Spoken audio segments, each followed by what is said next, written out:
ご視聴していただきありがとうございます。ライセンスサービスです。先月に投稿したアニメで覚える本面学科試験法改正対応その1の完全更新版、厳選50問です。本免許試験のご準備などに活用していただければ嬉しいです。チャンネル運営者のプロフィールはこちらです。それでは始めます。問題1。トンネルの中で駐停車すると交通の混雑や追突事故などの危険があるので駐停車はできないが、車両通行帯のあるところでは駐停車をすることができる。トンネルの中で駐停車すると交通の混雑や追突事故などの危険があるので駐停車はできないが、車両通行帯のあるところでは駐停車をすることができる。答えは誤りです。トンネルは車両通行帯があってもなくても駐車も停車もしてはいけない場所です。トンネル内で駐車や停車をすると交通の安全と円滑を妨げたり、追突事故などの大きな原因になります。ただし、駐停車禁止場所として定められているところでも、法令の規定に従って一時停止する場合や、危険を防止するため一時停止する場合などは例外として除かれています。例えば、トンネル内で交通事故が発生した場合に危険を避けるために一時停止する場合や、渋滞が発生した場合に停止するような場合があります。また、間違いやすい法令として追い越しを禁止する場所としてのトンネルがあります。トンネルは追い越しを禁止する場所としても定められていますが、車両通行帯がある場合は追い越しをすることができますので、この例外の規定と間違わないようにしましょう。問題2。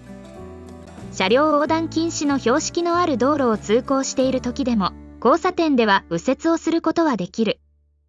車両横断禁止の標識のある道路を通行している時でも交差点では右折をすることはできる。答えは正しいです。車両横断禁止の標識のある道路でも交差点では右折をすることはできます。車両横断禁止の標識の意味は、交差点での右折を禁止するものではなく、道路の右側にある施設や場所の方向へ対向車線を横切ることを禁止したり、道路外の施設から道路を横切ったり右折することを禁止するものです。例えば、この標識のある道路では、右側にあるガソリンスタンドやコンビニに入りたいと思っても、対向車線を横切って入ることはできません。もちろん、道路の右側に自宅の車庫などがある場合でも、対向車線を横切って入ることはできません。ただし、道路の左側に面した施設や場所に入ることはできます。そして、この標識と間違いやすいのが右折禁止の標識です。右折禁止の標識のある交差点では、右折をすることができません。しかし、交差点のないところで、道路の右側にある場所や施設へ、対向車線を横断して入ることができます。もちろん、道路外の施設から道路を横切ったり右折することもできます。このように、車両横断禁止の標識は、交差点のない場所で道路の右側に面した場所への横断が禁止され、右折禁止の標識は交差点での右折が禁止される点が、これらの標識の大きな違いです。問題3。荷物は荷台や座席に積むことができるが、貨物自動車の荷台に人を乗せて運転することは危険なので、人は必ず座席に乗車させて運転しなければならない。荷物は荷台や座席に積むことができるが、貨物自動車の荷台に人を乗せて運転することは危険なので、人は必ず座席に乗車させて運転しなければならない。答えは誤りです。車に人を乗せたり荷物を積んだりする方法は、原則として、人は座席に乗車させ、荷物は荷台や座席に積まなければなりません。しかし、貨物自動車に荷物を積んだとき、その荷物が車から落ちたり、倒れたり崩れたりしないようにするためや、盗難を防ぐために、必要な最小限度の人を荷台に乗せることができます。このように荷物の見張りのために、人を荷台に乗せるときは、出発地の警察署長の許可を受ける必要はありません。ただし、荷物を下ろした後は、見張るための荷物がないので、荷台に人を乗せることはできません。また、荷物を乗せる目的は見張りのためなので、荷物の積み下ろしなどのために人を荷台に乗せることもできません。その他、荷台に人を乗せるための理由に関係なく、出発地の警察署長の許可を受けることができたときは、貨物自動車の荷台に人を乗せて運転することができます。問題4。ハイドロプレーニング現象とは、タイヤの空気圧が低い状態で高速走行を続けると、タイヤの後ろに波の形が現れることで、この現象が起きるとタイヤが過熱してバーストする危険がある。ハイドロプレーニング現象とは、タイヤの空気圧が低い状態で高速走行を続けると、タイヤの後ろに波の形が現れることで、この現象が起きるとタイヤが過熱してバーストする危険がある。答えは誤りです。ハイドロプレーニング現象とは、水で覆われた路面を高速で走行すると、タイヤと路面の間に水の膜ができ、その水の膜の上に車が浮かんでしまう現象を言います。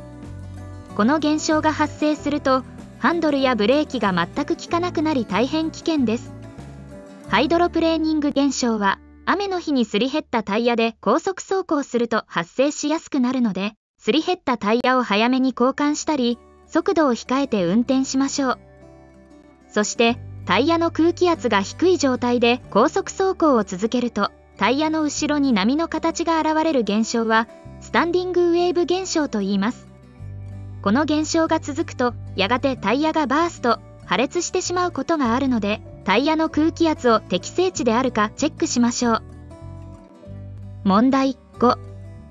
児童や園児の乗り降りのために停止している通学通園バスのそばを通行するときは、安全な間隔を空けるか徐行しなければならない。児童や園児の乗り降りのために停止している通学通園バスのそばを通行するときは、安全な間隔を空けるか徐行しなければならない。答えは誤りです。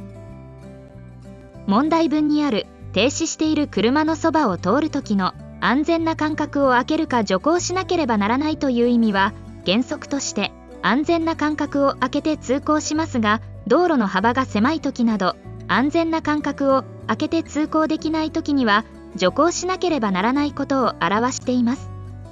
つまり、安全な間隔が取れるときには、徐行の必要はありませんが、安全な間隔が取れないときだけ徐行をすれば良いという意味になります。しかし、児童や園児が乗り降りするために止まっている通学通園バスのそばを通るときは、その側方の間隔に関係なく、徐行して通行しなければならないことが定められているので、この問題の回答は間違いです。児童や園児が乗り降りするために止まっている通学通園バスのそばを通るときは、児童や園児がそのバスの陰から飛び出してくる危険だけではなく、止まっているバスの向かい側から道路を横断して、慌ててバスに乗ろうとすることもあるかもしれません。そのため、その側方間隔に関係なく、徐行して安全を確かめて通行することが定められています。そのようなことから、児童や園児が乗り降りしている通学通園バスのそばを通るときには、そのバスの後方から追いついた車だけでなく、反対方向から進んできて、その側方を通過する場合も、徐行して通行しなければならないことが定められています。問題6。対面する信号は赤色が点灯していたが、両腕を横に水平に上げている警察官の身体の正面に並行する交通なので、その交差点を直進した。対面する信号は赤色が点灯していたが、両腕を横に水平に上げている警察官の身体の正面に並行する交通なので、その交差点を直進した。答えは正しいです。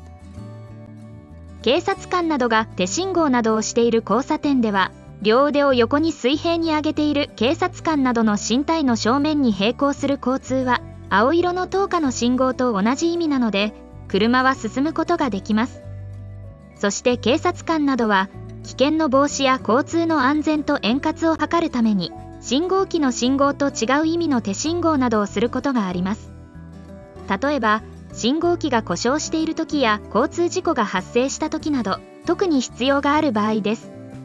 このような場合に、警察官などが信号機の信号と違う意味の手信号などをしているときは、警察官などの手信号などに従わなければなりません。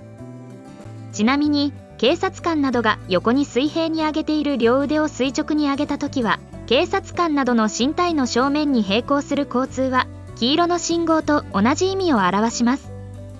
そして、警察官などの身体の正面に対面する交通は、警察官などが両腕を垂直に上げていても、横に水平に上げていても、赤色の信号と同じ意味を表しているので、進むことはできません。問題7。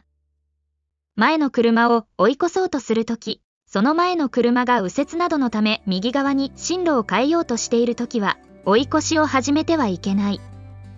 前の車を追い越そうとするとき、その前の車が右折などのため右側に進路を変えようとしているときは、追い越しを始めてはいけない。答えは正しいです。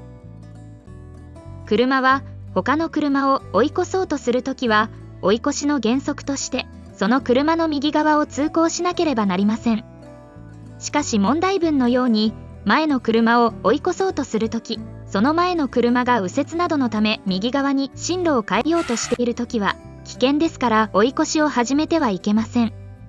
追い越しを禁止する場合の一つとして教則に記されています。ただし、前の車が交差点を右折するためや、道路の外へ出るために道路の中央などによって通行しているときは、追い越しの方法の特例として、前の車の左側を通行することが定められています。もちろん、右折などをしようとしている前の車の左側に、安全に通行するための間隔がない場合は、後ろで前の車の右折などを待ちましょう。また、このような場合に関連するその他の法令として、前の車が右折や左折するため進路を変えようとして合図をしたときは、その車の進路変更を妨げてはいけないことも定められています。しかし、前の車に接近していて、急ブレーキや急ハンドルで避けなければならない場合は、そのまま通行することができます。そして、右折などをするため進路変更をしようとする車も、進路変更をすると、後ろから来る車が急ブレーキや急ハンドルで避けなければならないような場合には、進路変更をしてはいけません。最後に簡単にまとめます。前の車が右折などをするために右側に進路を変えようとしているときは、原則として追い越しを始めてはいけません。しかし、前の車の追い越しをすでに始めている場合は、前の車が右折などのため進路を変える合図をしたときでも、急ブレーキや急ハンドルで避けなければならないときは、そのまま追い越しをすることができます。また、前の車が右折するため、道路の中央によって通行しているときは、特例として前の車の左側を通行することができます。問題8。普通自動車に荷物を積むときは、荷物の幅は自動車の幅の 1.2 倍まで積むことができるが、左右いずれかで自動車の幅の10分の1の幅を超えて積むことはできない。普通自動車に荷物を積むときは、荷物の幅は自動車の幅の 1.2 倍まで積むことができるが、左右いずれかで自動車の幅の10分の1の幅を超えて積むことはできない。答えは正しいです。この問題の元になる法令は、2022年5月に改正されて、二輪車を除く自動車に荷物を積む時の荷物の長さと幅の制限とその積載方法が変わりました。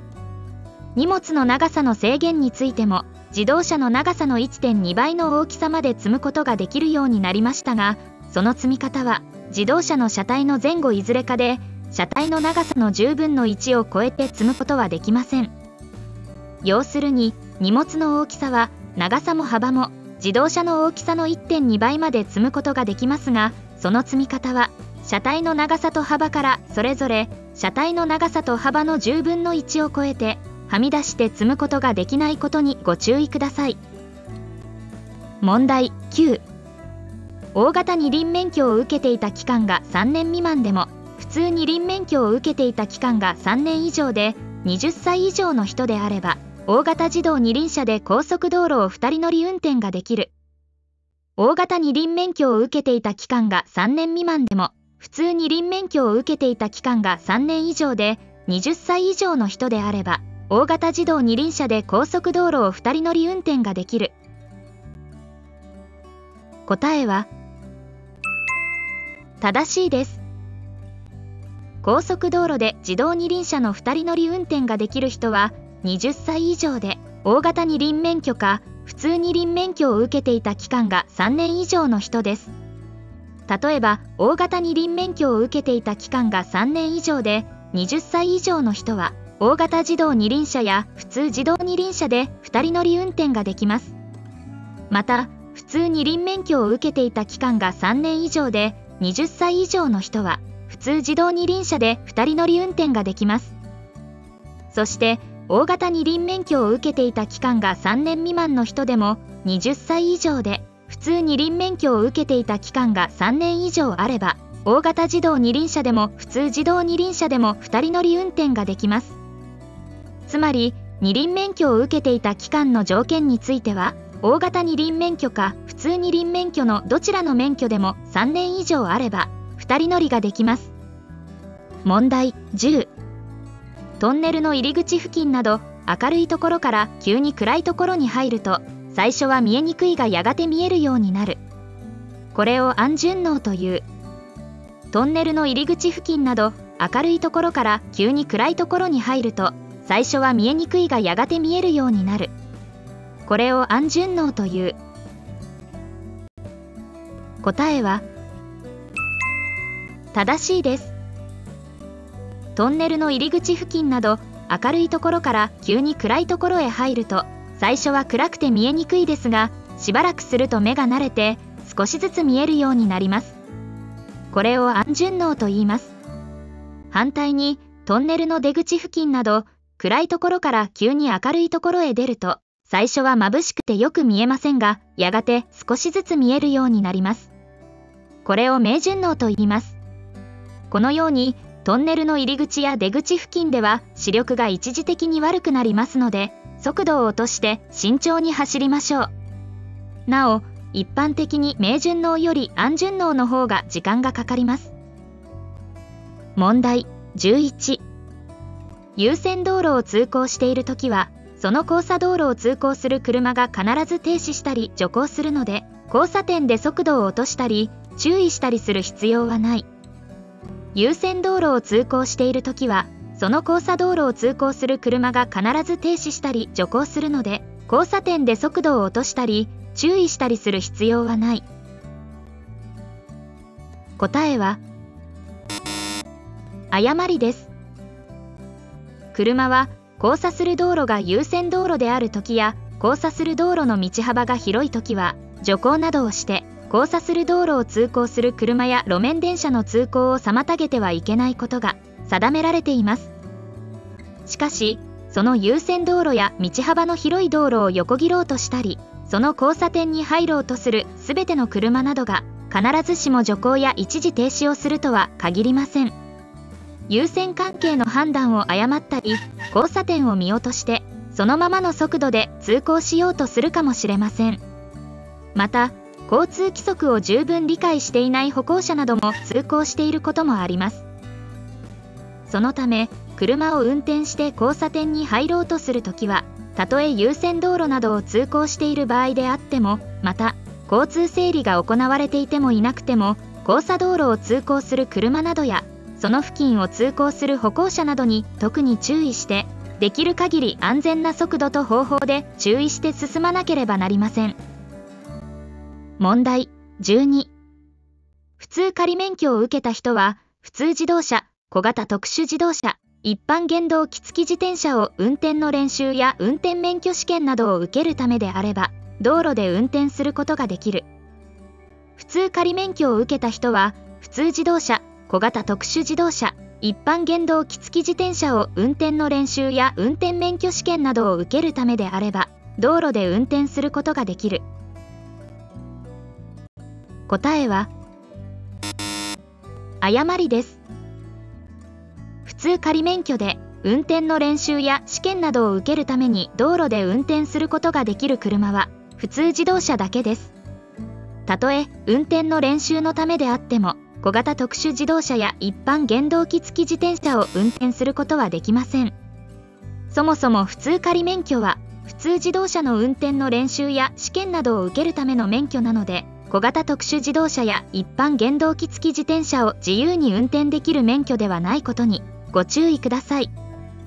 しかし、普通免許の本免許試験に合格して普通免許を取得すれば、小型特殊自動車や一般原動機付き自転車も運転することができます。なお、仮免許で運転の練習をするときは、その自動車を運転することができる免許を3年以上受けている人や、教習指導員などを横に乗せて、車の前と後ろの定められた位置に仮免許練習標識をつけなければなりません。そして仮免許で運転の練習をするときは、仮免許証の携帯を忘れないようにしましょう。また仮免許には、大型仮免許、中型仮免許、準中型仮免許、普通仮免許の4種類があって、その他の自動車には仮免許の制度はありません。License Service YouTube。問題13。雨天の時など、左カーブで後輪が右に横滑りを始めた時は、後輪が滑る反対方向の左にハンドルを切って、車の向きを立て直すと良い。雨天の時など、左カーブで後輪が右に横滑りを始めたときは、後輪が滑る反対方向の左にハンドルを切って、車の向きを立て直すと良い。答えは、誤りです。雨天など、滑りやすい路面で後輪が横滑りを始めた時の対処の仕方は、慌ててブレーキをかけてはいけません。まずアクセルを緩め、同時にハンドルで車の向きを立て直すようにします。この場合、後輪が右に横滑りを始めたときは、車体の前方は左の方向に向くので、ハンドルを右に切って車の向きを立て直します。つまり、後輪が滑り始めた方向と同じ方向にハンドルを切るようにして車の向きを立て直します。後輪の横滑りは、スピードの出しすぎや急ハンドル、急加速が原因で起きることがありますので、滑りやすい路面では特に速度を控えて慎重な運転をしましょう。問題14。普通乗用自動車で乾燥した路面の高速道路を時速 80km で走行している場合、その停止距離は約44メートルである。普通乗用自動車で乾燥した路面の高速道路を時速 80km で走行している場合、その停止距離は約44メートルである。答えは、誤りです。普通乗用自動車で乾燥した道路を時速 80km で走行している場合、急ブレーキをかけた時の停止距離は約76メートルです。速度と停止距離による出題は、警察庁の通達による資料をもとにして出題されていますので、次のグラフを覚えておきましょう。これは普通乗用自動車を運転中、乾燥した舗装道路で急ブレーキをかけた場合の一例として、走行している速度と空走距離、制動距離、停止距離を表したグラフです。このグラフによれば、空走距離はおおむね自動車の速度に比例して長くなり、制動距離はおおむね速度の2乗に比例して長くなることがわかります。そのため、時速 40km から 60km までの速度では、速度計の示す数字から15を引いた数字をメートルに読み替えた距離が、おおむねの停止距離ですが、時速 80km から 100km までの高速道路などを走行している時の停止距離は、速度計の読みの数字と同じか長くなる傾向があることを覚えておきましょう。そして、運転中の安全な車間距離の目安も、このグラフの停止距離を参考に、長めに取ることが大切ですね。なお停止距離とは、運転者が危険を感じてからブレーキをかけ、ブレーキが実際に効き始めるまでの間に車が走る空走距離と、ブレーキが効き始めてから停止するまでの間に車が走る制動距離を合わせた距離を言います。問題15。信号が黄色から赤色に変わるとき、全方向が一時的に赤信号になるので、対面する信号が赤色に変わっても、安全に停止することができないときはそのまま進むことができる。信号が黄色から赤色に変わるとき、全方向が一時的に赤信号になるので、対面する信号が赤色に変わっても安全に停止することができないときはそのまま進むことができる。答えは誤りです。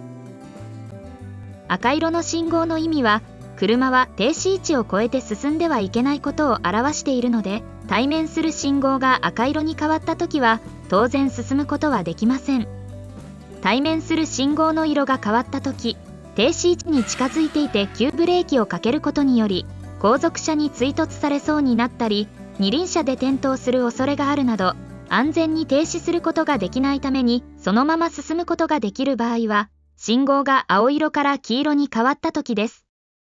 そのため、信号の変わる順序は、青色から黄色へ、黄色から赤色に変わるので、信号のある交差点に近づいたときに安全に停止できるかできないかの判断をする時期は、対面する信号が青色から黄色に変わったときであって、この場合、原則として停止しなければなりませんが、安全に停止することができないときは、そのまま進むことができます。そして、赤色に変わったときには判断に迷うことなく、停止をすることになります。なお、全方向のすべての信号が一時的に赤色になるのは、右折などをしようとして交差点内で待機している対向車待ちの車と、交差道路から発進しようとしている車が信号の変わり目で衝突しないように、交差点内で待機している車などを先に進ませようとするもので、赤信号に変わった時に安全に停止できるかできないかの判断をするためではありません。問題16。夜間、市街地を通行するときは、交通量の多い少ないにかかわらず、歩行者などを少しでも早く発見できるように、前照灯を常に上向きにして運転すると良い。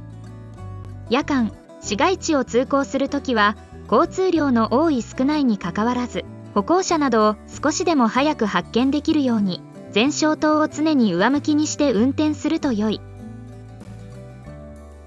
答えは誤りです。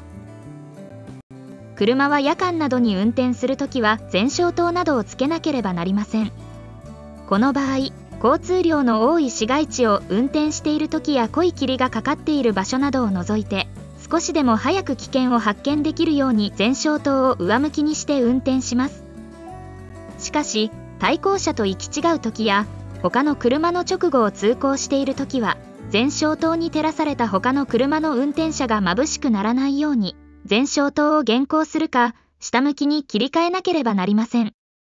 また、交通量の多い市街地の道路などでは、対向車などの運転者に眩しくて通行を妨げないように、前照灯を下向きに切り替えて運転します。問題17。普通自動車で、車の総重量が 750kg 以下の車を牽引して運転する場合は、普通免許と牽引免許を受けなければならない。普通自動車で、車の総重量が 750kg 以下の車を牽引して運転する場合は、普通免許と牽引免許を受けなければならない。答えは誤りです。車の総重量が 750kg 以下の車を牽引して運転するときは、牽引免許はいりません。牽引する自動車の種類に応じた免許を受けていれば運転することができます。問題文では、普通自動車で総重量 750kg 以下の車を牽引して運転する場合の問いかけなので、普通免許を受けていれば運転することができます。牽引して運転する場合とは、牽引するための構造と装置のある自動車で、牽引されるための構造と装置のある車を連結して運転する場合を言います。そして、牽引する自動車を牽引車やトラクター、貨物車などの牽引される車を非牽引車やトレーラーと呼ばれることもあります。このような車は貨物を運搬することが多いですが、普通車でキャンピングトレーラーなどを連結して運転する場合も見かけますね。また、故障車などをロープやクレーンなどで引っ張って運転する場合も、牽引して運転する場合になります。このように牽引して運転する場合は、牽引するための知識と運転技術が必要なので、牽引免許を受けなければなりません。牽引自動車である大型自動車、中型自動車、準中型自動車、普通自動車、大型特殊自動車のいずれかで、車両総重量が 750kg を超える車を牽引して運転するときに、牽引する自動車の種類の免許と牽引免許が必要です。例えば、大型自動車で、車両総重量 750kg を超える車を牽引して運転するときは、大型免許と牽引免許が必要です。しかし、牽引して運転する場合でも、次の場合は牽引免許はいりません。それは、車の総重量が 750kg 以下の車を牽引するときと、故障車をロープやクレーンで牽引するときです。このような場合は、牽引する自動車の種類の免許があれば運転することができます。重量の軽い車を牽引して運転する場合は、牽引免許の必要対象外という考えであったり、ロープなどを使った故障車の牽引は、牽引免許で必要とされる知識や技術とは別のものかもしれませんね。そして、故障車などを牽引する方法は次のようにします。故障車などの車輪を上げないでロープなどで牽引する方法は、牽引する車と故障車などとの間に安全な間隔を保ちながら丈夫なロープなどで確実につなぎます。この場合、牽引する車と故障車などとの間の安全な間隔とは5メートル以内を保つことです。そして、そのロープなどの見やすい箇所に 0.3 メートル平方以上の白い布をつけます。故障車などには、その車を運転することができる免許を持っている人を乗せて、ハンドルやその他の装置を操作させなければなりません。また、牽引する車のクレーンなどで故障車などの前輪か後輪を吊り上げて牽引する方法もあります。この場合、後輪を上げて牽引する場合は、故障車のハンドルが動いてフラフラしないように故障車のハンドルを固定しておきます。最後に、故障車などを牽引する場合の台数の制限と長さの制限も覚えておきましょう。台数の制限は、大型自動車、中型自動車、準中型自動車、普通自動車、大型特殊自動車で牽引して運転する場合は2台まで。大型自動二輪車、普通自動二輪車、小型特殊自動車で牽引して運転する場合は1台までです。長さの制限は、牽引する車と故障車の間やそれぞれの車の間は5メートル以内、牽引する車の一番前から牽引される車の一番後ろまでの長さは25メートル以内です。問題18。免許の停止や仮停止処分を受けた期間は、取り消し処分を受けたわけではなく、無免許運転にならないので運転することができる。免許の停止や仮停止処分を受けた期間は、取り消し処分を受けたわけではなく、無免許運転にならないので運転することができる。答えは、誤りです。免許の停止や仮停止処分を受けた期間は、取得した運転免許の効力が停止されている状態です。つまり、その免許では自動車や一般原動機付き自転車を運転することができない期間ですので、その期間に運転をすれば無免許運転になります。免許の停止とは、交通違反をしたり交通事故を起こし、一定の基準に達した時に一時的に一定期間の間、免許の効力が停止される処分で、道路交通の場から危険性の高い運転者を排除しようとするものです。そして仮停止とは、悪質な交通違反や重大な交通事故を起こした場合に、免許の取り消し処分や停止処分の確定を待たずに、その違反や事故を起こした日から免許の効力が停止される処分です。問題19。高速道路で故障したときは、十分な幅のある路側帯に車を止め、安全のために車内に残らず、車のすぐ後ろでレッカー車などを待つようにする。高速道路で故障したときは、十分な幅のある路側帯に車を止め、安全のために車内に残らず、車のすぐ後ろでレッカー車などを待つようにする。答えは、誤りです。高速道路で故障や燃料切れなどで運転することができなくなったときは、十分な幅のある路側帯などに車を止め、必要な危険防止措置を取った後は、ガードレールの外側などの安全な場所に避難します。高速道路上で運転することができなくなった車内にとどまったり、車の後ろなど高速道路上での待機は後続車が衝突する恐れがあって大変危険です。この問題は高速道路で運転することができなくなった時に必要な危険防止措置を取った後の避難の方法が問題のポイントです。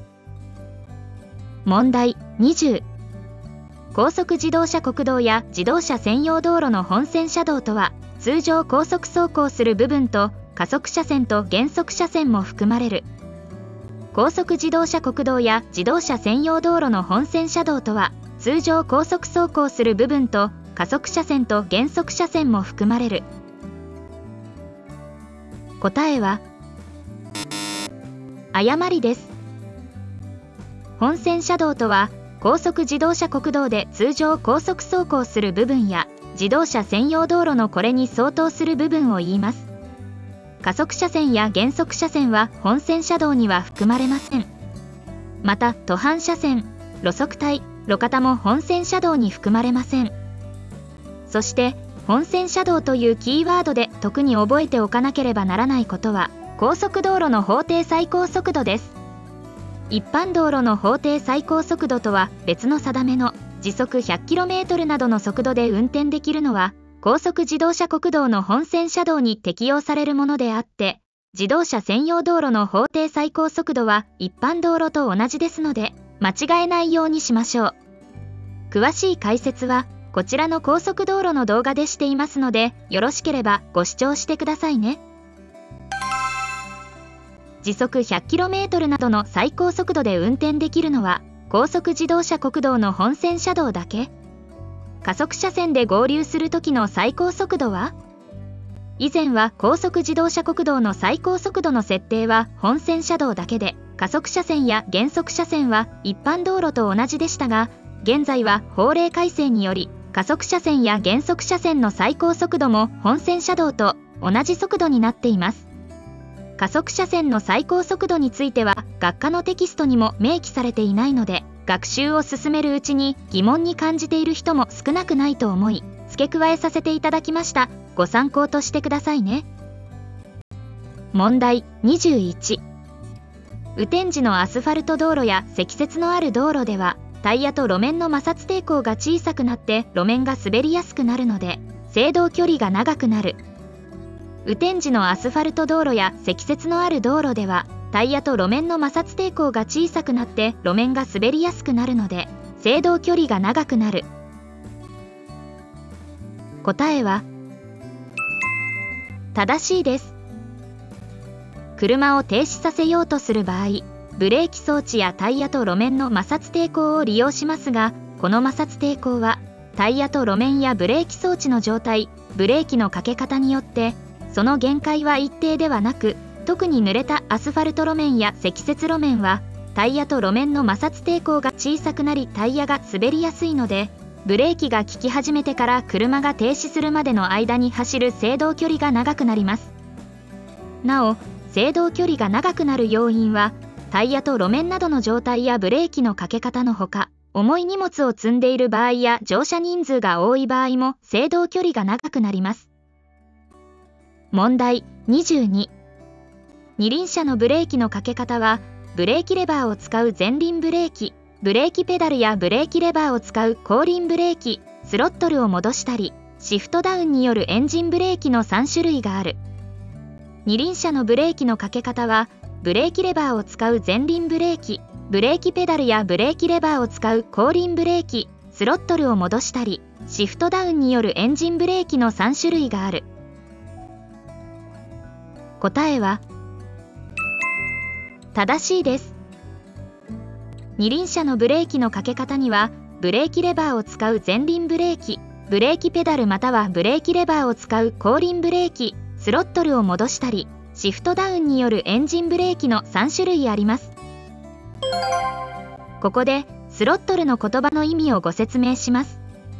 学科教習や学科の試験などに使われるスロットルは、二輪車のエンジンの出力を変えるスロットルグリップのことで、四輪車のアクセルペダルと同じ働きをする装置です。アクセルグリップという言い方もあります。四輪車はアクセル、二輪車はスロットルという言葉を使われることがあります。スロットルグリップの操作は、このグリップをひねると出力を変えることができます。そして二輪車のブレーキ操作は、一般に前輪ブレーキは右手のレバーで行い、後輪ブレーキは MT 車は右足のペダル、AT 車は左手のレバーで行います。ブレーキをかける時の注意点は、車体を垂直に保ち、ハンドルを切らない状態でエンジンブレーキを効かせながら前後輪ブレーキを同時にかけます。乾燥した路面でブレーキをかけるときは、後輪ブレーキより前輪ブレーキをやや強くかけ、雨天時など路面が滑りやすいときは、後輪ブレーキをやや強くかけるようにしましょう。問題23。カーブを走行するときは、自動車の慣性により遠心力が働き、速度が2倍になれば遠心力も2倍になり、カーブの半径が小さいほど遠心力は大きくなる。カーブを走行するときは、自動車の慣性により遠心力が働き、速度が2倍になれば遠心力も2倍になり、カーブの半径が小さいほど遠心力は大きくなる。答えは誤りです。カーブや曲がり角でハンドルを切ると、慣性による遠心力が働きます。この遠心力は速度の2乗に比例して大きくなるので、速度が2倍になれば遠心力は4倍に、速度が3倍になれば遠心力は9倍になります。この速度の2乗に比例して大きくなる点が、特に注意しなければならない重要な要点です。また、同じ速度で走行している場合、車の重量が重くなればなるほど、遠心力は大きくなり、カーブの半径も小さければ小さいほど、遠心力は大きくなります。カーブや曲がり角では、この遠心力の働きを考えて、車が横滑りなどを起こさないように、カーブの手前で十分速度を落とすことが大切です。問題24。乗車定員5人の乗用自動車には、運転者のほかに大人2人と12歳未満の子供3人を乗せて運転することができる。乗車定員5人の乗用自動車には、運転者のほかに大人2人と12歳未満の子供3人を乗せて運転することができる。答えは正しいです。乗車定員5人の自動車には、運転者のほかに大人2人と12歳未満の子供3人を乗せて運転することができます。乗車定員とは、その自動車に乗車できる人の総数で、12歳以上の人を大人として、その人数で表され、運転者も含まれます。子供が乗車する場合は、12歳未満の子供3人を大人2人として計算します。12歳未満の子供を含めた乗車定員の計算の仕方は次の通りです。この問題文の大人と子供の乗車人数とは違う場合を計算してみましょう。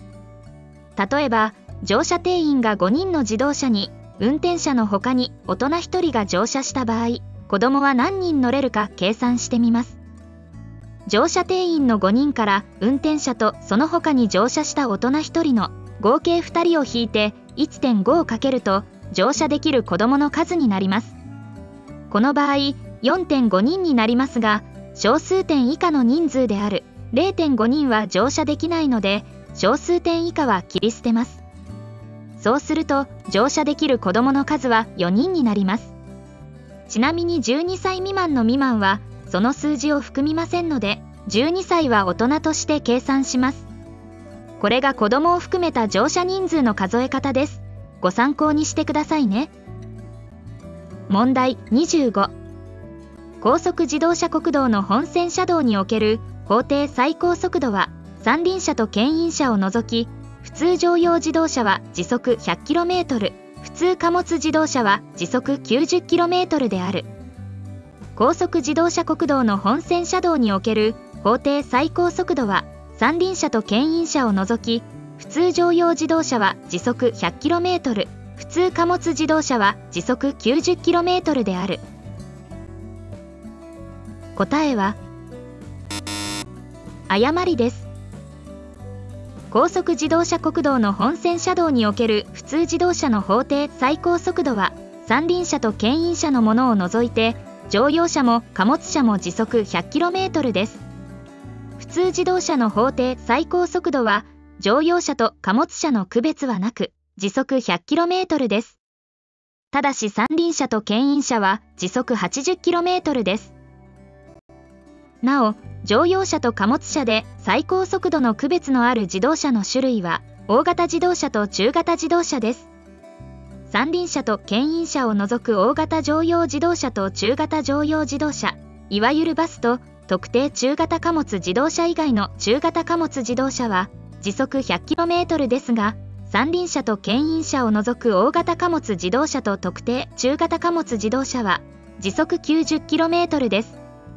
高速道路の最高速度については別の動画で詳しく解説していますので、よろしければご参考にご視聴してくださいね。License Service YouTube。問題26。交差する道路が優先道路やその幅が広いときは徐行しなければならないが、左右の見通しが良く通行する車がなかったのでそのままの速度で通行した。交差する道路が優先道路やその幅が広いときは徐行しなければならないが、左右の見通しが良く通行する車がなかったのでそのままの速度で通行した。答えは誤りです。交差する道路が優先道路であるときや交差する道路の道幅が明らかに広いときにその交差点に入る場合は徐行して交差する道路の車や路面電車の通行を妨げてはならない義務があります。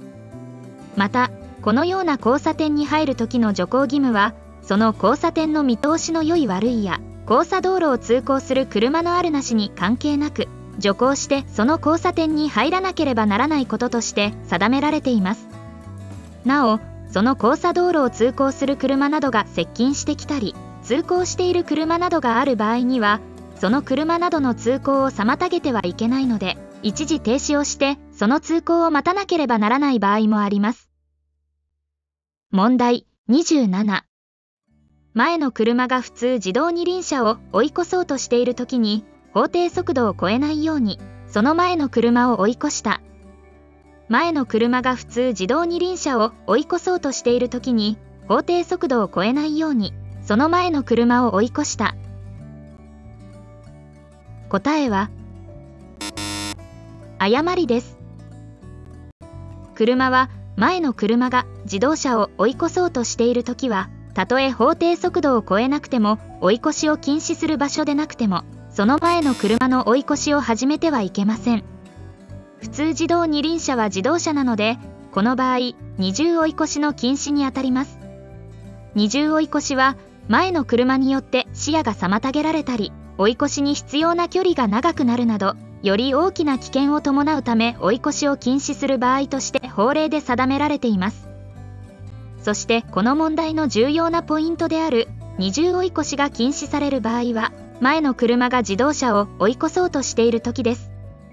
その前の車の車という言葉の意味には、自動車、原動機付き自転車、軽車両が含まれていますが、前の車が追い越そうとしている自動車は自動車に限定されています。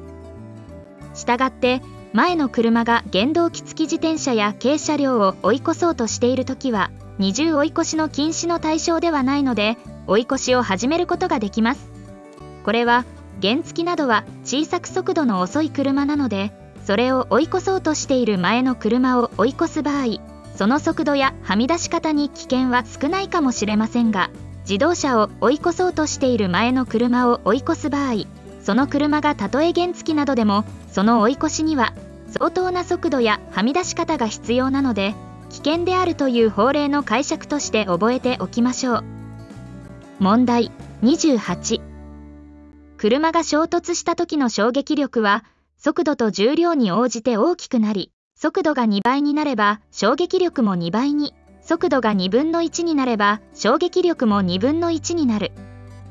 車が衝突した時の衝撃力は速度と重量に応じて大きくなり、速度が2倍になれば衝撃力も2倍に、速度が2分の1になれば衝撃力も2分の1になる。答えは誤りです。車が衝突した時の衝撃力は速度と重量に応じて大きくなります。ただし、衝突した時の衝撃力に及ぼす速度の影響は、速度が2倍になれば2倍に、速度が2分の1になれば2分の1程度ではありません。車が衝突した時の運動エネルギーは、車の速度の2乗に比例して大きくなると言われ、速度が2倍になると4倍に、速度が3倍になると9倍になります。そのため、車が衝突した時の衝撃力も速度に大きく影響を受けることになり、車の速度が速ければ速いほど大きくなったり、速度を落とせば落とすほど小さくなります。また、衝撃力は車の重量が重ければ重いほど大きくなったり、硬いものに瞬間的にぶつかった時も大きくなります。問題29。左右の見通しの利かない交差点を通行するとき、信号機が青色の灯火の信号であったので、徐行しないで通行した。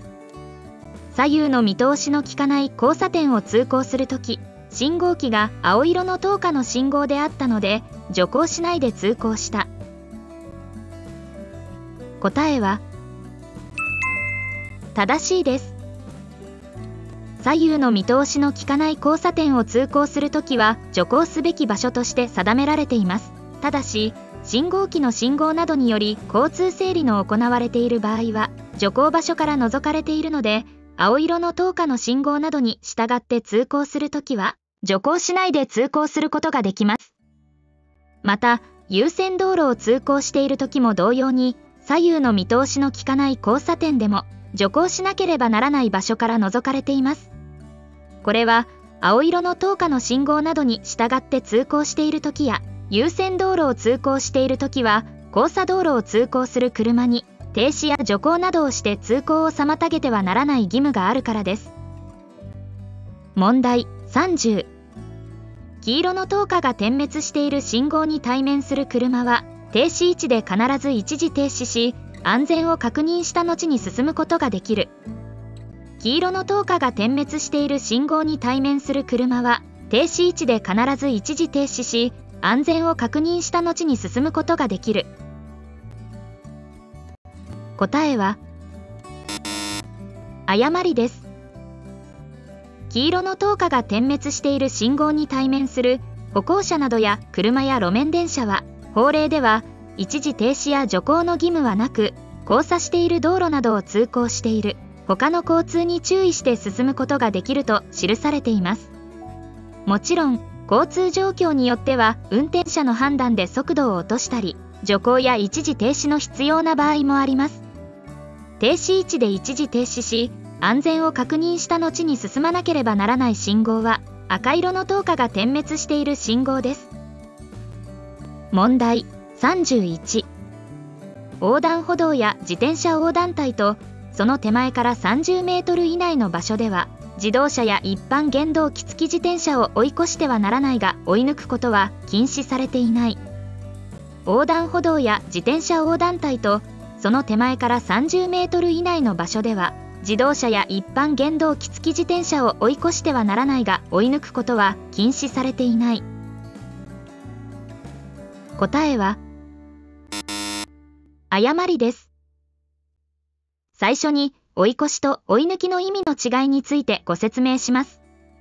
追い越しと追い抜き、どちらも走行中の前の車より速い速度で、その走行中の前の車の前方に出ることを言いますが、この場合、車が進路を変えて走行中の前の車の前方に出ることを追い越し、車が進路を変えないで走行中の前の車の前方に出ることを追い抜きと言います。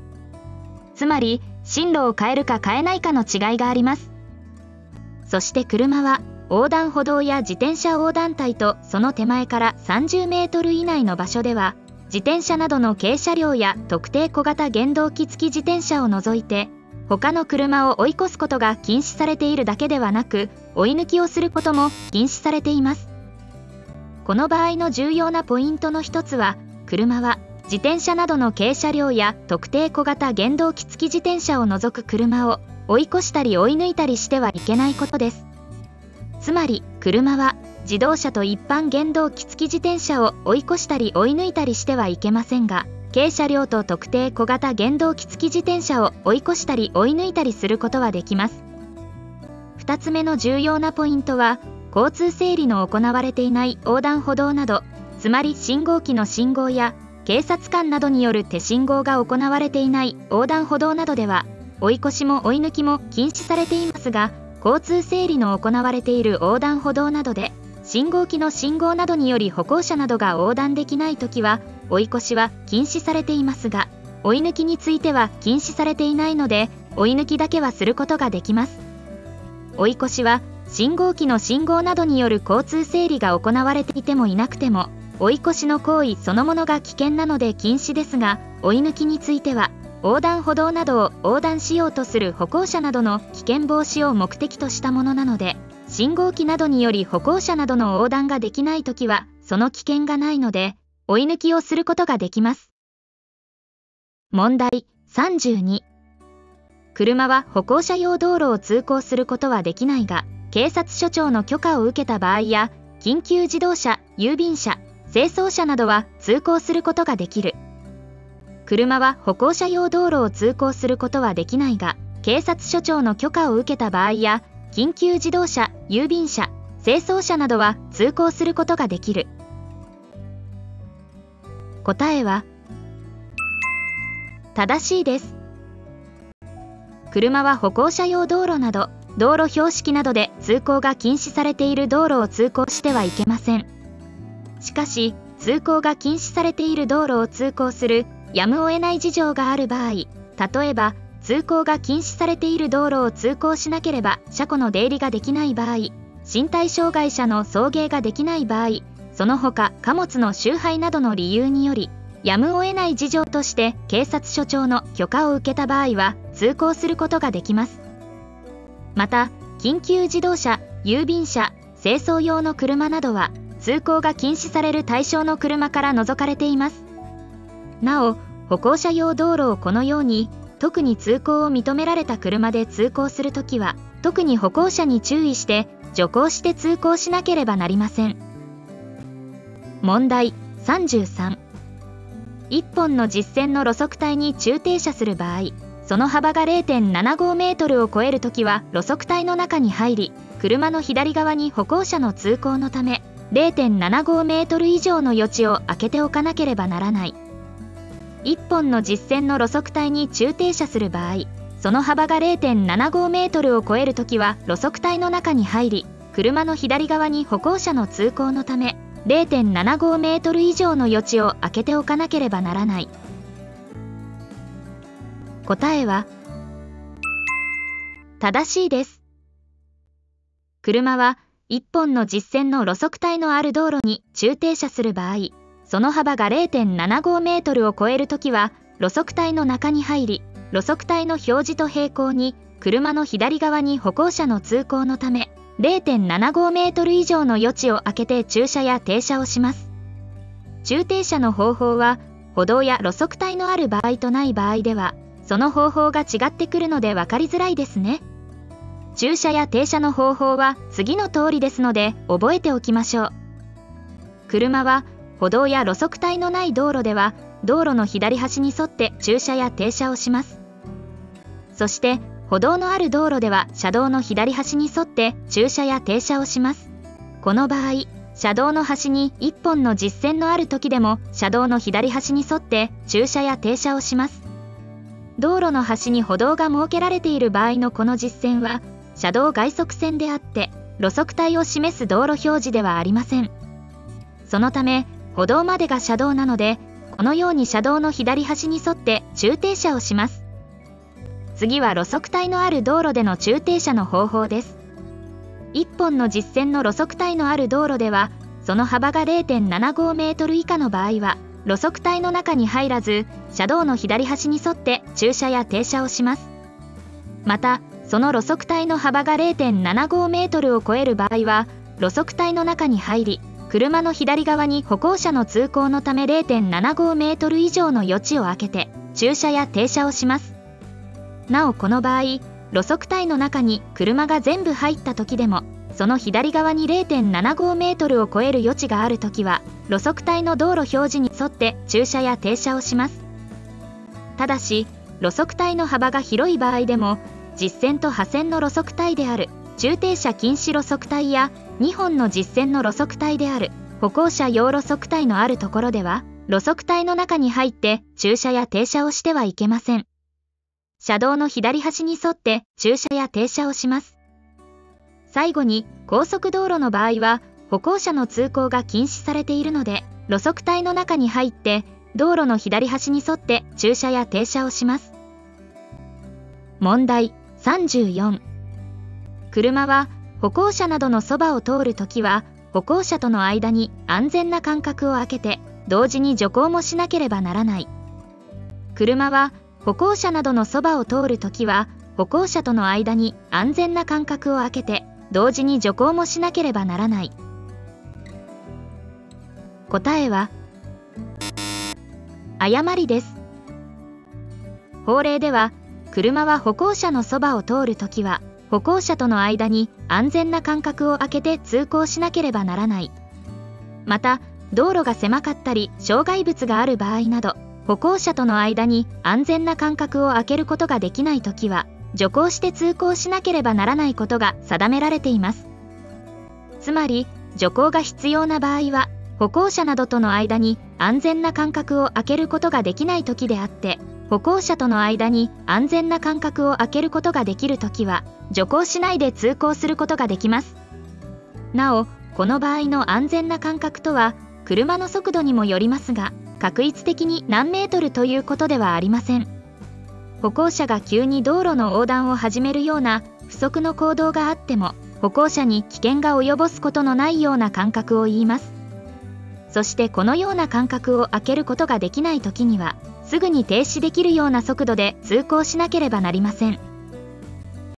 ただし、交通状況によっては徐行までの必要がなくても、アクセルを緩めたり、ブレーキの構えをするなど、歩行者などが安全に通行できるように思いやりのある運転をしましょう。なお、子供が一人で歩いている場合や、体の不自由な人などが通行しているときは、安全な間隔を空けることができる場合であっても、さらに、一時停止か徐行をして、これらの人が安全に通行できるようにしなければなりません。これは、これらの人が交通の危険に気づいたり、自らが危険を回避することが困難な場合があるので、運転者に定められた法令です。License Service YouTube。問題35。交差点やその付近を走行中、緊急自動車の接近に気づき、直ちに交差点内の左端によって一時停止した。交差点やその付近を走行中、緊急自動車の接近に気づき、直ちに交差点内の左端によって一時停止した。答えは、誤りです。車は交差点やその付近で緊急自動車が近づいてきたときは、交差点を避けて道路の左側によって一時停止しなければなりません。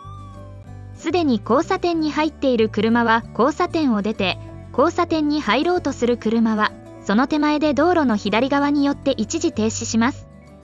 もちろん交差点内で一時停止をしてはいけません。交差点を通行しようとする緊急自動車の進路を妨げる恐れがあるからです。そしてこの場合、一方通行の道路で緊急自動車が近づいてきたときは、車が左側に寄ると、かえって緊急自動車の通行の妨げとなるようなときは、交差点を避けて、道路の右側によって一時停止します。また、交差点やその付近以外の場所で緊急自動車が近づいてきたときは、道路の左側によって進路を譲らなければなりません。そしてこの場合、一方通行の道路で緊急自動車が近づいてきたときは、車が左側に寄ると、かえって緊急自動車の通行の妨げとなるようなときは、道路の右側に寄ります。なお、交差点やその付近以外の場所で緊急自動車が近づいてきたときは、一時停止の義務がないことにご注意ください。問題36。自家用の普通乗用自動車の日常点検は1日に1回運行する前に行わなければならない。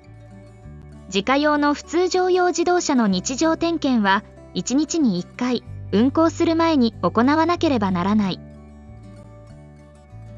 答えは誤りです。日常点検は自動車の使用者や自動車を運転しようとする人が日頃自動車を使用していく中で自分自身の責任において行う点検で、自家用の普通乗用自動車、荷台や特殊な設備を持たないセダン型やワンボックス型などのいわゆるマイカーや大型自動二輪車、普通自動二輪車などは走行距離や運転時の状況などから判断した適切な時期に行うことが定められています。そのためこれらの自動車の日常点検は1日に1回運転する前に行う義務はありません。なお、バスやタクシーなどの事業用の自動車やレンタカー、自家用のバスやトラックなどは多くの人や物を乗せたり公共性の高さや社会的影響の大きさからより確実な点検を求められるため、1日に1回運転する前の日常点検の実施が定められています。問題37。駐車場、車庫などの自動車用の出入り口から3メートル以内の場所は停車することはできるが駐車することはできない。駐車場、車庫などの自動車用の出入り口から3メートル以内の場所は停車することはできるが駐車することはできない。答えは正しいです。駐車場、車庫などの自動車用の出入り口から3メートル以内の場所は駐車禁止の場所なので停車することはできますが駐車することはできません。このことはたとえ自宅駐車場の出入り口から3メートル以内の場所でも同じです。ただし駐車禁止の場所であっても引っ越しや冠婚葬祭などの行事に使用する車で駐車することがやむを得ないと警察署長が認めたときは駐車することができます。そしてその他の駐車禁止の場所は次の通りですので一緒に覚えておきましょう。駐車禁止の標識や表示のある場所、火災報知器から1メートル以内の場所、道路工事の区域の端から5メートル以内の場所、消防用機械器具の置き場、消防用防火水槽、これらの道路に接する出入り口から5メートル以内の場所、消火栓、指定消防水位の標識が設けられている位置や消防用防火水槽の取り入れ口から5メートル以内の場所です。なお、駐停車禁止場所や駐車禁止場所はこちらの動画でも解説していますのでよろしければご参考にしてくださいね。リンク先は概要欄に貼ってあります。問題38。停留所に路面電車が停車していたがその停留所の安全地帯に乗客がいなかったのでそのままの速度で通過した。停留所に路面電車が停車していたがその停留所の安全地帯に乗客がいなかったのでそのままの速度で通過した。答えは誤りです。車は停留所で止まっている路面電車に追いついたときは原則として乗り降りする人や道路を横断する人がいなくなるまで路面電車の後方で停止して待たなければならないことが定められています。しかし安全地帯のある停留所に止まっている路面電車に追いついたときは路面電車に乗り降りする人がいてもいなくても徐行して進むことができます。これは安全地帯があるので乗降客の安全が守られているためですが、急いで路面電車に乗車しようとして道路を渡り始めたり路面電車から降りた歩行者が道路を渡り始めるかもしれないのでそのままの速度で通過しようとすると危険です。そのため歩行者の安全を守るために徐行して進むことが定められています。なお、路面電車の止まっていない安全地帯のそばを通るときと間違わないようにしましょう。路面電車が止まっていない安全地帯のそばを通るときは、歩行者がいるときは徐行しなければなりませんが、歩行者がいないときは徐行する必要はありません。問題39。高速自動車国道の本線車道における法定最高速度は三輪の自動車と牽引自動車を除き大型乗用自動車、中型乗用自動車、準中型自動車、普通自動車はすべて同じである。高速自動車国道の本線車道における法定最高速度は、三輪の自動車と牽引自動車を除き、大型乗用自動車、中型乗用自動車、準中型自動車、普通自動車はすべて同じである。答えは正しいです。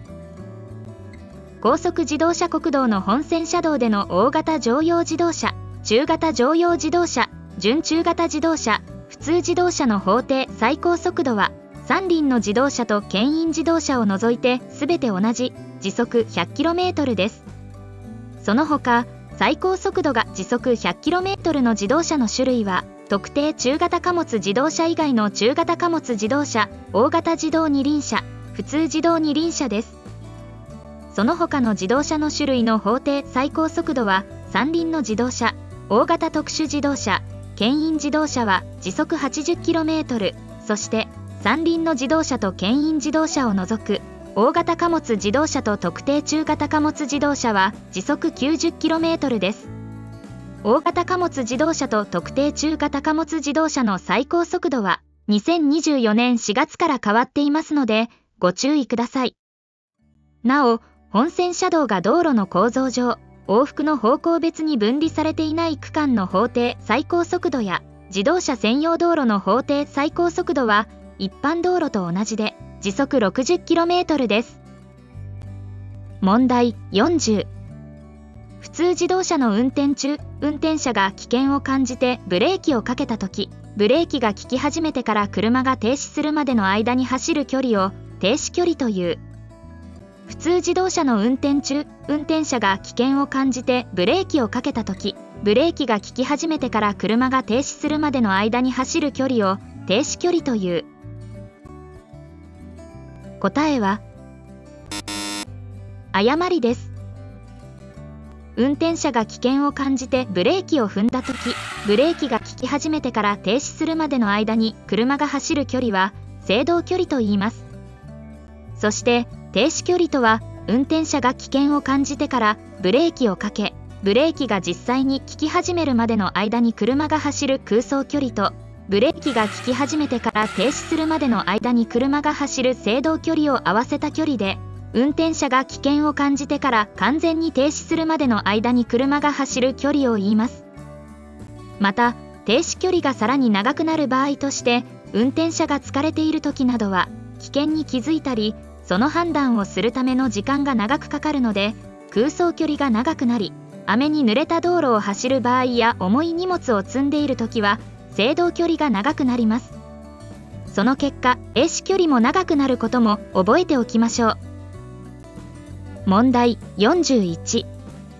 この標識は、車両通行帯のある道路の交差点で、進行する方向別の通行区分を示しているので、この標識が表示する車両通行帯は右折ができない。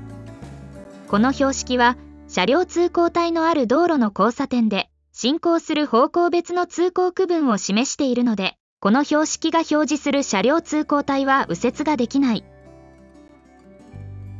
答えは誤りです。こちらのイラストの標識は、車が矢印の方向以外へ進むことができない交差点であることを示す指定方向外進行禁止の標識です。そして問題文にある車両通行帯のある道路の交差点で進行する方向別の通行区分を示している標識は、こちらの進行方向別通行区分の標識で、自動車や一般原動機付き自転車は車両通行帯のある道路で、この標識などによって進行する通行区分が定められているときは、その区分に従って通行することを示している標識なので、標識の示す意味が違うので間違いです。その違いは、右折禁止を示す指定方向外進行禁止の標識のある交差点では、車は直進と左折はできますが、右折ができないことを示しています。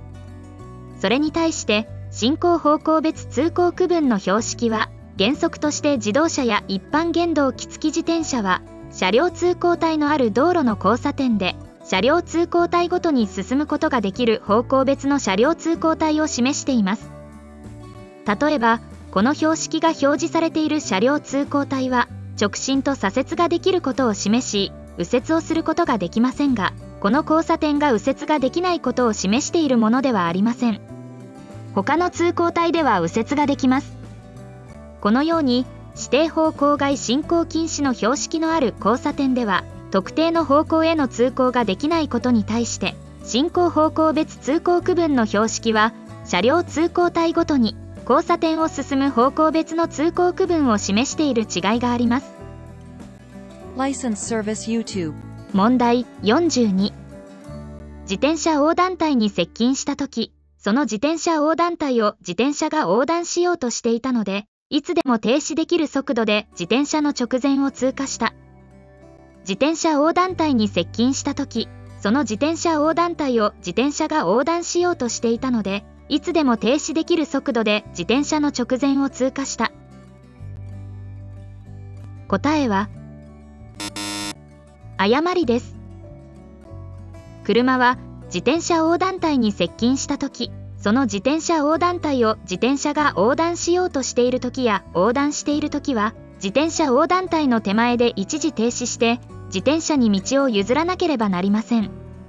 これは横断歩道に接近したときに、その横断歩道を歩行者が横断しようとしているときや横断しているときに、一時停止して歩行者に道を譲らなければならない場合と同じです。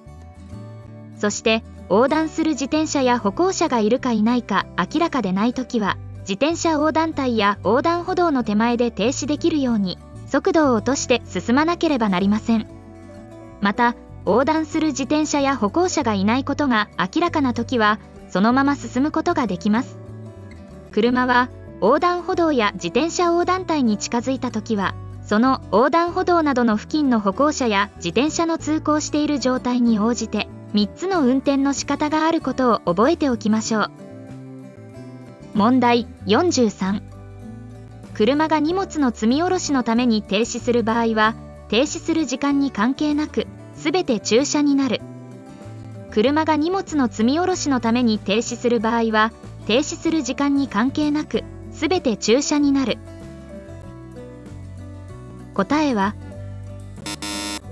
誤りです。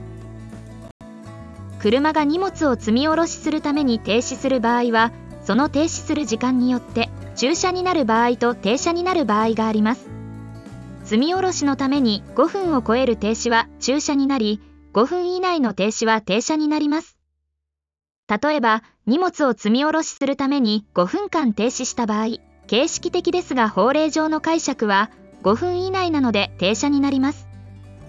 その他、駐車は車が継続的に停止したり、運転者が車から離れていて、すぐに運転できないような停止で、例えば、客待ちや荷待ちによる停止、故障などによる停止です。そして、停車は駐車にならない車の停止で、人の乗り降りのための停止や運転者がすぐに運転できるような短時間の停止などがあります。問題44。大型二輪免許を受けていれば、大型自動二輪車、普通自動二輪車、小型特殊自動車、一般原動機付き自転車を運転することができる。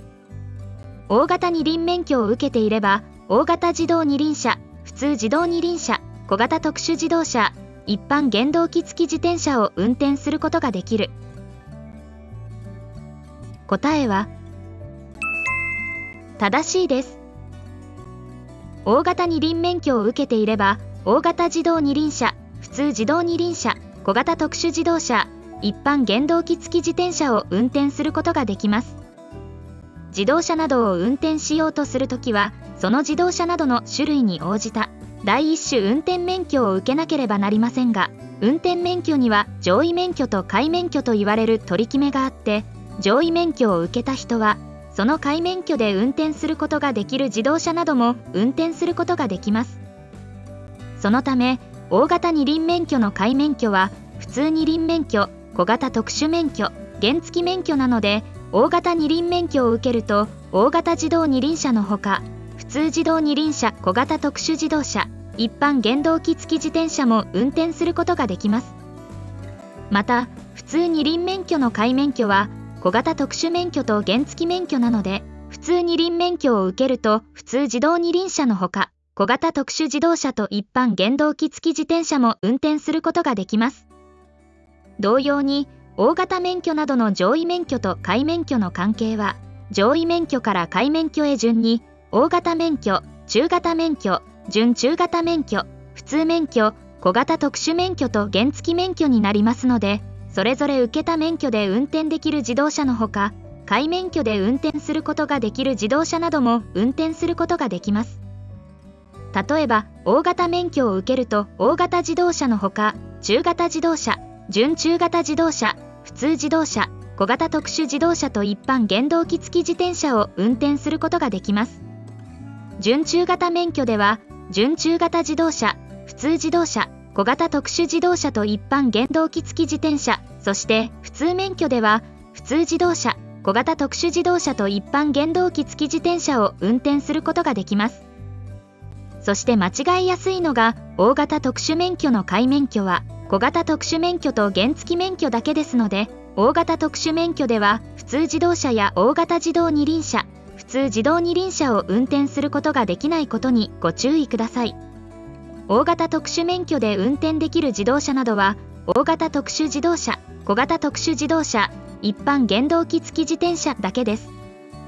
なお、小型特殊免許と原付免許には、上位免許や下位免許の関係はありませんので、小型特殊免許を受けると小型特殊自動車を、原付免許を受けると一般原動機付き自転車だけをそれぞれ運転することができます。問題45。車は路面電車を追い越そうとするときは、その左側を通行しなければならない。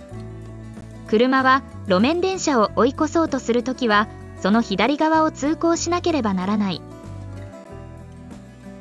答えは正しいです。車が路面電車を追い越そうとするときは、原則としてその左側を通行しなければなりません。この問題文には、レールの設けられている位置など、一定の条件の正し書きが付け加えられていないので、路面電車を追い越す場合の法令の原則としての回答を求められている問題です。なお、路面電車のレールの位置が道路の左端によって設けられているときは、その右側を通行することができるので、問題文が法令の例外も含めて問われているのか、法令の原則を問われているのかを読み間違えないように回答しましょう。問題46。踏切とその前後30メートル以内の場所では、自動車や一般原動機付き自転車を追い越すことが禁止されている。踏切とその前後30メートル以内の場所では、自動車や一般原動機付き自転車を追い越すことが禁止されている。答えは誤りです。踏切付近で追い越しを禁止する場所は、踏切とその手前から30メートル以内の場所です。踏切付近での追い越しの危険は、踏切やその手前の場所に危険があるので、踏切の前後ではなく、その手前が追い越しを禁止する場所になります。このように、追い越しを禁止する場所や駐停車禁止の場所の範囲を、その手前からやその前後などに入れ替わっているような問題文も少なくないので、文章をよく読んでうっかり間違えないようにしましょう。問題47。この標識は一方通行の道路の出口などに設けられ、車はこの標識のある方向からは進むことができないことを示している。この標識は一方通行の道路の出口などに設けられ、車はこの標識のある方向からは進むことができないことを示している。答えは誤りです。一方通行の出口などに設けられ、設置されている標識のある方向からは、車が進むことができないことを示しているものは、こちらの車両進入禁止の標識です。この標識は、一方通行の出口を示しているので、標識のある方向から進入することはできませんが、反対方向からは通行できます。そしてこちらの標識は、車両通行止めです。この標識のある道路では、自動車、原動機付き自転車、軽車両が通行できないことを示しています。また、車両進入禁止の標識との違いは、標識のある方向から通行できないだけでなく、反対方向からの通行もできないことです。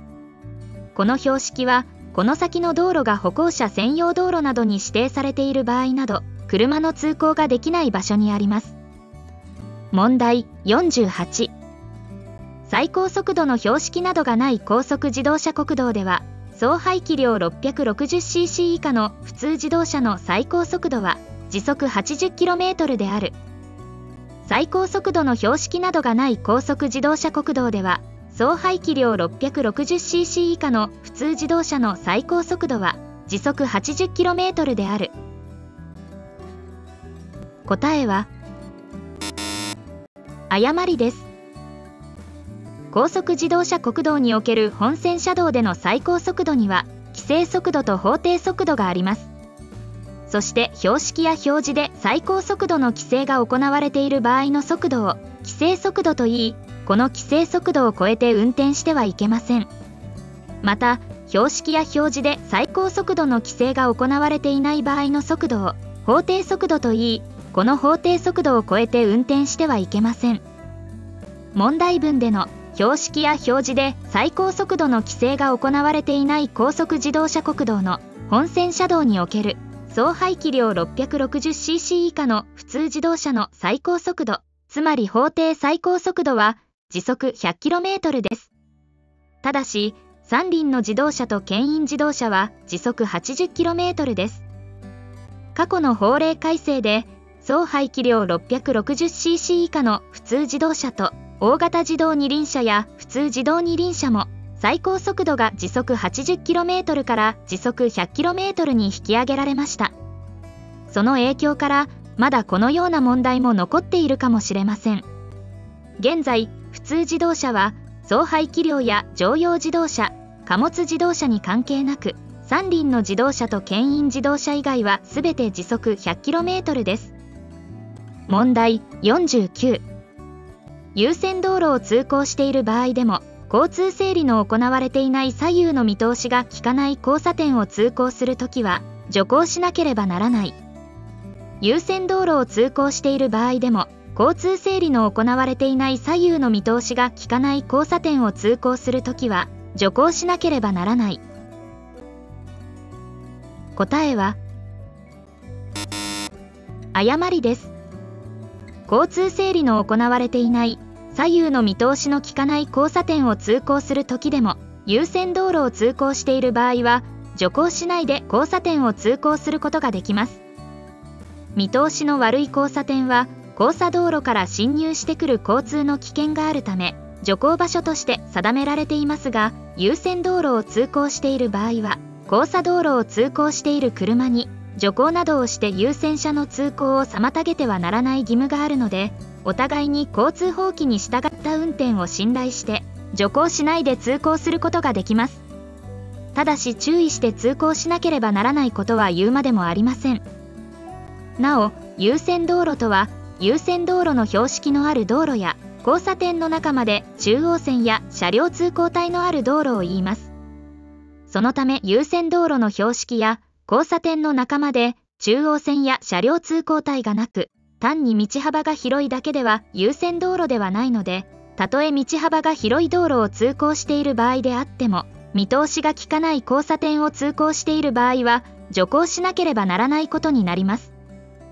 また、信号機の信号や警察官などの手信号により交通整理が行われている場合は、その信号に従って通行しなければならないので、見通しの利かない交差点でも徐行場所から除かれています。問題50。同乗者が降車するとき、安全確認をしないでドアを開けたため通行人に怪我をさせた場合の責任は、その同乗者にあるため運転者に責任は全くない。同乗者が降車するとき、安全確認をしないでドアを開けたため通行人に怪我をさせた場合の責任は、その同乗者にあるため運転者に責任は全くない。答えは誤りです。車の運転者は同乗者がドアを開けるときや車から降りるときには後方などの安全を確かめなければなりません。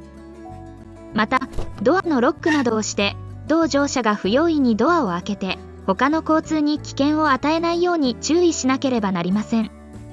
運転者には同乗者の安全確保や他の交通に危険を与えないようにする責任があります。この動画はこれで終わりです。最後までご視聴していただきありがとうございました。いつも多くのコメントをいただき嬉しい限りです。学科試験に限らず分かりづらいことなどございましたらご質問してくださいね。現在、法改正に合わせて動画の更新に追われていますが、駐車場などでのバックの仕方などの参考動画も考えていますので、よろしければご視聴してくださいね。それでは次の動画でお会いしましょう。